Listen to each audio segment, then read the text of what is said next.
In primetime news this evening, Supreme Court strikes out aspects of case brought by CariMed workers challenging the company's vaccine policy.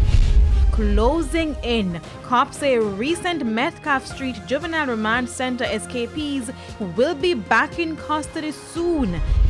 And farm terror, gunmen sprayed Spanish Town farmers' home with bullets days after stolen animals were recovered.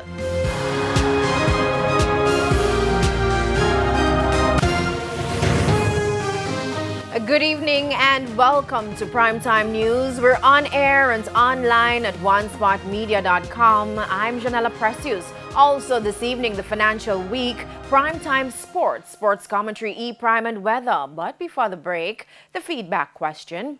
And this evening, we're asking, given the high incidence of goat and cattle theft, have you changed your shopping habits when purchasing meat?